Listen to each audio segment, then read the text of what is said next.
के छात्रों के लिए आई बड़ी खुशखबरी। 2 नवंबर से खुलने जा रहे हैं स्कूल। स्कूल की तैयारियों का जायजा लेने आज चैनल 18 भारत की टीम पंचकुला के अलग-अलग स्कूलों में जाकर प्रिंसिपल और बच्चों से बातचीत की। मेरा नाम चंदन है। कौन सी कक्षा के विद्यार्थी हैं आप? प्लस टू डी क्लास का आर्ट्स का। आर्ट्स। तो जैसे कि अभी आप स्कूल में आए हैं, हाँ जी। यहाँ पे आप क्यों आए हैं? सर पढ़ने के लिए, अपने जो डाउट्स क्लियर है वो करने के लिए, और थोड़ा जो लेट सेमेस्टर है जो समझ नहीं आता वो करने के लिए, और थोड़ा पेंडिंग होमवर्क वगैरह वो चेक कराने के लिए जो हमारा स्टडी ग्रुप में आता है। तो आपको इसकी जो है जांच या इन्फॉर्मेशन सूचना कहाँ से मिली थी कि आप स्कूल में आ सकते हैं डाउट क्लियर जी वो करने? हमारे फ़ोन पे कि मैम ने ग्रुप बना रखा है, स्टडी ग्रुप क्लास वाइज की, इतनी क्लास के बच्चे इतने बच्चे आएंगे, रोल नंबर वाइज मैं 5-5 बच्चे बुलाती है। एक आपको ऑनलाइन भी शिक्षा दी जा रही है, वो ज़्यादा बेटर है या फिर यहाँ पे आके पढ़ना ज़्यादा?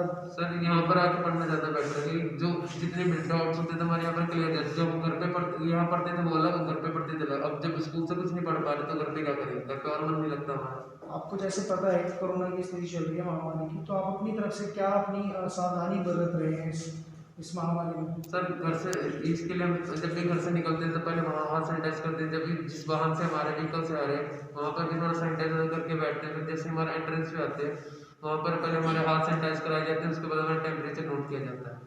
तो जैसे कि अब एक अथॉरिटी लेटर की ज़रूरत है, हाँ जी। घर से सहमति पत्र की, तो क्या यहाँ पे आने के लिए भी उस चीज़ की आपसे मांग की गई थी कि हाँ आप सहमति पत्र यस होना सर, की चाहिए? गई थी। ऑनलाइन में फॉर्म भरने को कहा था मैम ने, ग्रुप में लिंक भेज दिया था तो बच्चों ने फिर फिल किया था फॉर्म, जिसमें पेरेंट्स की फिर अनुमति दी गई थी।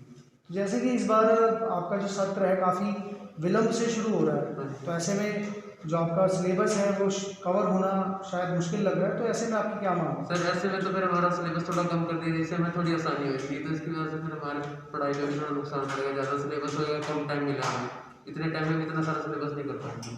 नमस्कार। सर आपका नाम? Doctor Satish Sharma. Sir principal हूँ सेक्टर 7 पंचकुला।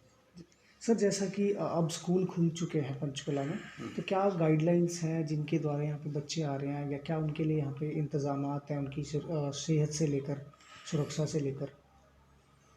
आ, कल ही अपने विभाग की तरफ से डायरेक्टर सेकेंडरी एजुकेशन की तरफ से एक पत्र जो है वो हमें प्राप्त हुआ है।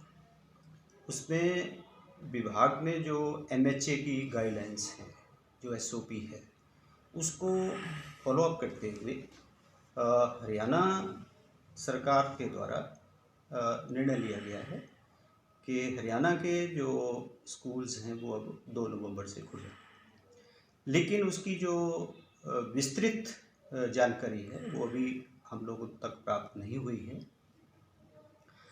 कि हरियाणा के संदर्भ में हम किस प्रकार से शिफ्ट में स्कूल चलाएंगे, कितने स्टूडेंट्स को अभी हम स्कूल में बुलाएंगे। ये तो निश्चित है कि 9 से 12 के स्टूडेंट 2 नवंबर से स्कूल में आएंगे, लेकिन उनकी संख्या क्या रहेगी उसके बारे में अभी कोई विस्तृत जानकारी हमारे पास प्राप्त नहीं हुई है। लेकिन उसके बावजूद भी अभी सुबह मॉर्निंग में मैंने स्टाफ को बुलाया है, बुला कर के उनके साथ डिस्कस किया है, और सबको मैंने गाइडलाइंस अपनी तरफ से दी है कि आप स्टूडेंट से व्हाट्सएप के ऊपर संपर्कित हो सबसे, और स्टूडेंट्स को आप मोटिवेट करें कि पेरेंट्स की कंसेंट साथ में लेकर के जब भी 2 नवंबर को स्कूल खुलेगा तो एक तो कंसेंट लेटर साथ में लेके आएँ। साथ में मैंने उनको ये कहा है कि 2-3 विषय और हैं जो बहुत ज़रूरी है आज के इस कोविड-19 के टाइम में, जैसे मास्क वियर करना और अपने साथ सैनिटाइज़र लाना, अपने साथ पानी की बॉटल साथ में लेके आना। ये 3 चीज़ें और मैंने सजेस्ट की है कि आप व्हाट्सएप ग्रुप में बच्चों के साथ इंटरेक्ट करें और व्हाट्सएप ग्रुप में डालें, और उनको पर्सनल कॉल करके भी कहें कि जब तक डिटेल्स कोई नहीं आती है कि कितनी संख्या में स्टूडेंट आएंगे। जैसे मेरे पास 9th क्लास के 5 सेक्शंस हैं और एक सेक्शन के अंदर 60 से अबव स्टूडेंट हैं, 70 भी है, 79 स्टूडेंट भी है एक सेक्शन के अंदर। तो उसमें तो अपने को रिस्ट्रिक्ट करना पड़ेगा, क्योंकि 79 स्टूडेंट को एक ही टाइम में हम कॉल नहीं कर सकते, तो उसको रिस्ट्रिक्ट करना पड़ेगा। तो जैसे ही आज कोई नया लेटर, नई गाइडलाइंस इशू होती हैं तो उसको हम 100% जो स्कूल प्रबंधन है वो उसके लिए तैयार है।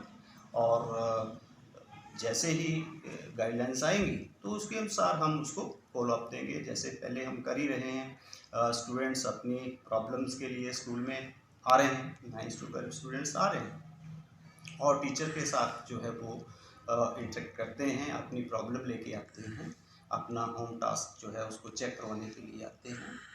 और उसके लिए जो गाइडलाइंस हैं उसको हम फॉलोअप दे रहे हैं। थर्मल स्कैनिंग उनकी होती है और जो स्टूडेंट्स एक्सेप्शनल ऐसा होता है कि कई बार मास्क किसी के पास नहीं है तो हमने भी 100-200 की संख्या में मास्क अपने पास लेके रखे हुए हैं, तो हम प्रोवाइड करवाते हैं और उनको मोटिवेट करते हैं कि आपस में जो है वो थोड़ा डिस्टेंस बना के आपने रखना है। ये सारी बातें जो है वो हम समय समय पर बच्चों को बताते रहते हैं, उनको आगाह करते रहते हैं। सर, जैसा कि अब आधे से ज़्यादा सेमेस्टर निकल चुका है, तो बच्चों का ऐसे में सिलेबस पूरा हो पाएगा?